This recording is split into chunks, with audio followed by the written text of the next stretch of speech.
Hello बच्चों, तो क्या हाल चाल है भाई आप सभी लोगों के। उम्मीद करता हूँ आप सभी लोग बहुत अच्छे फिट एंड फाइन होंगे और बोर्ड की परीक्षा की टेंशन से बड़े परेशान होंगे। तो परेशान होने की ज़रूरत है ही क्या। मैं आपके लिए लेकर के आया हूँ, आपका भाई आपके लिए लेकर के आया है 2025 फिजिक्स का वायरल मॉडल पेपर। जी हाँ, वायरल मॉडल पेपर।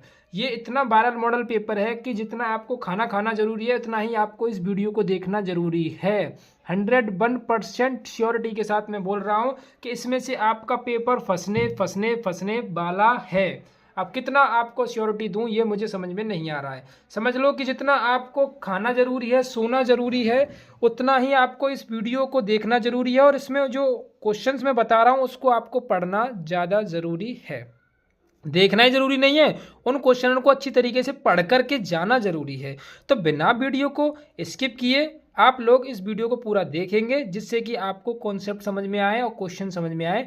स्क्रीनशॉट लेते हुए चलना, जिससे कि आप पीछे इनका अच्छे से रिवीजन कर सको। हाँ, अगर आपको इसके पूरा कंप्लीट सॉल्यूशन चाहिए तो वीडियो को 1000 लाइक का टारगेट पूरा कर देना और मुझे कमेंट बॉक्स में बता देना कि सर इसका सॉल्यूशन मुझे करवा दो, जिससे कि मैं आपको इसको बोर्ड पर इसका सॉल्यूशन करवा देता हूँ। क्योंकि ये वायरल मॉडल पेपर है जिसको मैं आपको दिखाना चाहता हूँ, क्योंकि मैं नहीं चाहता कि मेरे बच्चे रह जाएं, जिससे कि उनके मार्क्स कम आए। ठीक है, तो पहला क्वेश्चन है आपका, देखो ऑब्जेक्टिव टाइप में। इलेक्ट्रॉन के आवेश के संहति का अनुपात क्या होता है।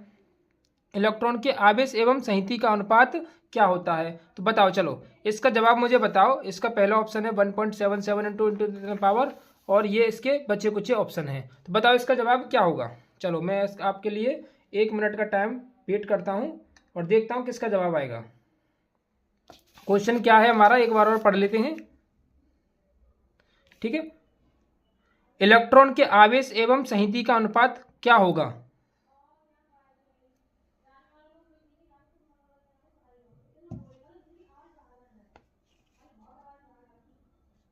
ठीक है, तो बताओ इसका आंसर क्या होगा।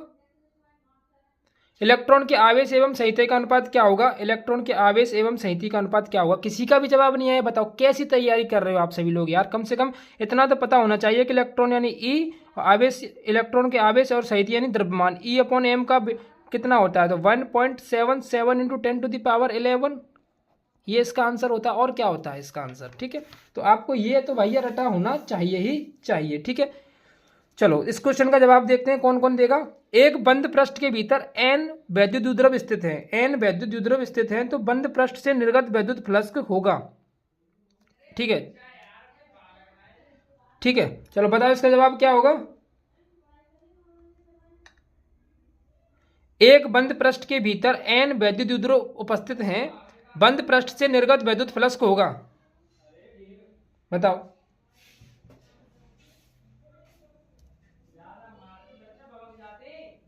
बताओ इसका आंसर क्या होगा। देखो मैंने आपको पहले भी बहुत अच्छी तरीके से पढ़ा चुका हूं, अब भी मैं आपको बता देता हूं एक बार कि जैसे कि कोई आपका बंद पृष्ठ है, इस तरीके का एक बंद पृष्ठ है आपका इस तरीके का। अगर इसके भीतर एक वैद्युत द्विध्रुव में उपस्थित कर देता हूं, एक माइनस कूलाम का और एक प्लस क्यू कूलाम का, तो क्या इसके अंदर कुल नेट चार्ज होगा कितना, कितना नेट चार्ज होगा। तो सर इसके अंदर नेट चार्ज क्या होगा, 0 हो जाएगा। और जब आवेश यानी पूरा चार्ज ही 0 है तो इसमें से वैद्युत फ्लक्स कितना होगा, अप्रोक्स पक्की बात है 0 ही होगा। अब इसके अंदर चाहे आप 10 वैद्युत द्विध्रुव रख दो, चाहे 50 वैद्युत द्विध्रुव रख दो, आंसर तो 0 ही आएगा। तो ऑप्शन क्या होगा इसका, 0 इज द करेक्ट। इस तरीके का क्वेश्चन पेपर में पूछा जाता है। उम्मीद करूंगा आप सबको समझ में आया होगा। नेक्स्ट क्वेश्चन पर ध्यान दें। एक वोल्ट विभवांतर है। ठीक है, एक वोल्ट विभवांतर क्या है, एक वोल्ट विभवांतर है पर एक वोल्ट विभवांतर पर त्वरित करने पर इलेक्ट्रॉन की ऊर्जा कितनी होगी, ये बतानी है आपको। एक वोल्ट विभवांतर पर इलेक्ट्रॉन की ऊर्जा कितनी निकल करके आती है। एक वोल्ट विभवांतर पर अगर हम किसी इलेक्ट्रॉन को त्वरित करते हैं तो क्या होता है, ये तो डेफिनेशन होती है सर किसकी, एक इलेक्ट्रॉन वोल्ट की। एक इलेक्ट्रॉन वोल्ट क्या होता है कि यदि किसी इलेक्ट्रॉन को 1 वोल्ट का चार्ज हम दे देते हैं तो वो क्या करने त्वरित होने लगता है, यानी इसका एक्सेलरेशन बढ़ जाता है। ठीक है, इसका जवाब बताओ। यदि एक आवेशित कण के प्रारंभिक वेग की दिशा चुंबकीय क्षेत्र की दिशा के ना तो समांतर हो और ना ही लंबवत हो, यानी कोई कण चुंबकीय क्षेत्र के ना तो लंबवत प्रवेश कर रहा है और ना ही समांतर प्रवेश कर रहा है, तो बताओ इसका आंसर क्या होगा कि उसका पथ कैसा होगा। तो सर उसका पथ कैसा होगा, सर्पिलाकार। सर्पिलाकार यानी कि हेलिक्स फॉर्म में होगा। किस फॉर्म में होगा, हेलिक्स फॉर्म में। इस तरीके से कुछ इस तरीके से आकृति उसकी बनेगी। ठीक है, इस तरीके से, जो कि मैंने आपको पढ़ाया भी है, ठीक है, चलो इसका जवाब देंगे। किसी कृष्ण पिंड का ताप 27 डिग्री सेल्सियस से बढ़कर 327 डिग्री सेल्सियस कर दिया जाता है तो उसके उत्सर्जन की दर क्या होगी। तो अगर किसी कृष्ण पिंड का यानी किसी पिंड का अगर हम टेम्परेचर बढ़ाते हैं तो उसका जो उत्सर्जन की दर है वो किस पर डिपेंड करती है, तो टेम्परेचर पर ही डिपेंड करते हैं। ई प्रोपोर्शनल टू होता है टी की पावर 4 पर, ई प्रोपोर्शनल होता है टी की पावर 4 पर। हमको क्या दिया हुआ है 27 डिग्री सेल्सियस है, सेल्सियस को केल्विन में बदलेंगे तो कितना 273 प्लस के 27 कितना हो जाता है 300 केल्विन। और ऐसे ही हमारे पास 327 है, 327 और प्लस के 273 कितना हो जाएगा आपका 600 केल्विन। अब ये हो गया हमारा T1, ये हो गया हमारा T2। हमारा क्या क्वेश्चन है कि E प्रोपोर्शनल टू होता है टी की पावर 4 के, तो E1 अपॉन E2 और ये हो जाएगा T1 अपॉन T2 की पावर 4। ये हो जाएगा 300 बट्टे में 600 की पावर 4, 0 से 0 कैंसिल, 3 दूनी 6, तो 1 बट्टे 2 की पावर कितना आ जाएगा 4, और 2 की पावर 4 क्या होता है 16, तो मतलब कितना गुना हो जाएगा 16 गुनी हो जाएगी। कितनी गुनी हो जाएगी 16 गुनी हो जाएगी। ठीक है, वैद्युतशीलता तथा चुंबकशीलता के मध्य विद्युत चुम्बकीय तरंग का वेग क्या होता है। देखो वैद्युतशीलता और चुंबकशीलता के मध्य आपको संबंध याद रखना है, तो संबंध क्या होता है 1/√μ0 इंटू में ε0, याद है यही होता है। इस बराबर किसके होता है सर सी क्या होता है प्रकाश की चाल, प्रकाश की चाल। ठीक है, और ये सब चीज़ आप लोग पढ़ चुके हो, बस पढ़ी हुई चीज़ों का रिवीजन करने का समय आ चुका है मेरे।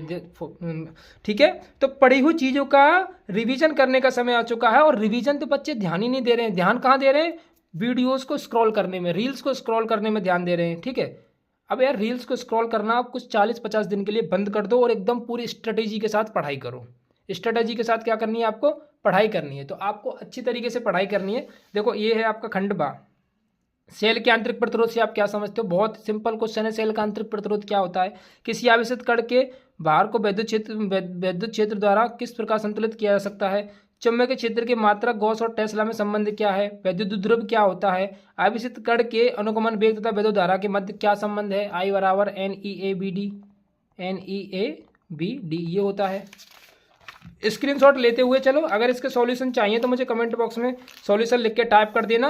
आपका टास्क यही है कि सॉल्यूशन लिखकर आपको टाइप कर देना, तो मैं इसका सॉल्यूशन आपको प्रोवाइड करा दूंगा। देखो पतले प्रिज्म द्वारा उत्पन्न विचलन कोण का सूत्र ज्ञात करना है। विचलन कोण का सूत्र क्या होता है डेल्टा M बराबर n-1 इंटू ए। ठीक है, ये आपका क्या है आपके आपतन कोण वाला सूत्र है। तार का प्रतिरोध 8 ओम है, लंबाई गुना खींच दिया जाए तो तार का नया प्रतिरोध कितना होगा, लंबाई को 2 गुना कर दिया जाए तो कितना प्रतिरोध होगा। देहली तरंग दैर्ध्य क्या होती है, लेंस की क्षमता तो फोकस दूरी पूछी है। एक कुलम आवेश में कितने इलेक्ट्रॉन होते हैं, वैद्युत क्षेत्र की तीव्रता को परिभाषा मात्रक विमा लिखिए। एक घन के केंद्र पर ये न्यूमेरिकल इंपोर्टेंट है। एक लंबे क्षैतिज तार को इस प्रकार मोड़ दिया जाता है, ये न्यूमेरिकल है। ठीक है, यंग का एक्सपेरिमेंट इसका न्यूमेरिकल ये है। ठीक है, इसका स्क्रीनशॉट ले लो। ठीक है, देखो अब ये वाला हिस्सा है व्हीटस्टोन सेतु, R1 R2 वाली त्रिज्या है। कार्यफलन देहली तरंग दैर्ध्य की गणना करनी है। रदरफोर्ड अल्फा कण प्रकीर्णन है। प्रकाश विद्युत उत्सर्जन से संबंधित आइंस्टीन की इक्वेशन लिखनी है आपको, है ना। व्यतिकरण तथा विवर्तन में अंतर स्पष्ट करना है। बहुत जबरदस्त और इंपॉर्टेंट पेपर है आपको, जिसको आपको अच्छी तरीके से रट्टा मार के जाना है, जिसमें से आपका पक्का मैं बता रहा हूँ 101% क्वेश्चन फंसने वाले हैं। तो वीडियो को एंड तक अगर आपने देखा है तो वीडियो को लाइक करके जरूर जाना, और चैनल पर नए हो तो चैनल को सब्सक्राइब कर लेना। और आपका टारगेट है इसको 1000 लाइक तक पहुंचाने का, समझ रहे हो, 1000 लाइक तक आपको पहुंचाने का। और चलो एक चीज़ और मैं आपको दिखा देता हूँ। आप देखो इसको ले आओ, ये आपको मार्केट में ज़्यादा से ज़्यादा 50-60 रुपये का मिल जाएगा। 50-60 रुपये का मिलता है अप्रोक्स, कितने का मिलता है देखता हूँ मैं, 80 रुपये प्रिंट है, ज़्यादा से ज़्यादा 50 रुपये का मिल जाएगा। देखो ये क्लास 10th का है, आप लोगों को क्लास 12th फिजिक्स का लेकर के आना, और उसकी प्रैक्टिस करो दब के, उसकी प्रैक्टिस करो दब के, क्योंकि प्रैक्टिस जब करोगे आप ज़्यादा तो क्वेश्चंस को करने की आपको स्किल अपने आप डेवलप हो जाएगी। ठीक है, तो इसको लेकर के आओ और जिससे अच्छी तरीके से पढ़ाई करो। ठीक है, इसका सॉल्यूशन आप लोगों को चाहिए तो मुझे कमेंट बॉक्स में सॉल्यूशन लिख करके आपको भेज देना है, जिससे मैं इसका सॉल्यूशन आप लोगों को प्रोवाइड कर सकूं। उम्मीद करूंगा वीडियो आपको अच्छी लगी हो। मॉडल पेपर ज़बरदस्त है, पढ़कर आपको जाना है। कोई भी आनाकानी नहीं होगी कि सर कल से पढ़ूंगा, आज से पढ़ूंगा। जो कल पर टालते हैं वो कभी नहीं कर पाते हैं, समझ रहे हो, उनको आज ही करना है जो कुछ करना है। ठीक है, तो मॉडल पेपर को अच्छे से समझ लो, स्क्रीनशॉट ले लो। सॉल्यूशन चाहिए मैं सॉल्यूशन प्रोवाइड कर दूंगा, अन्यथा आप खुद कर सकते हो। चलिए मिलते हैं अगली वीडियो के साथ में। उम्मीद करूंगा वीडियो अच्छी लगी हो। अगर कोई डाउट क्वेरी हो तो मुझे बता देना। और हाँ, एक और चीज़, कि किस चैप्टर से कौन सा कॉन्सेप्ट आपको नहीं आता है वो मुझे कमेंट में बता दिए, जिससे कि मैं आप लोगों को उस चैप्टर का सोल्यूशन भी दे सकूं, उस कॉन्सेप्ट को समझा सकूं। ठीक है, क्योंकि जो डाउट हो आपके उन डाउट को मुझे बताइए, जिससे मैं उन डाउट को क्लियर कर पाऊँ। चलिए मिलते हैं अगली वीडियो के साथ।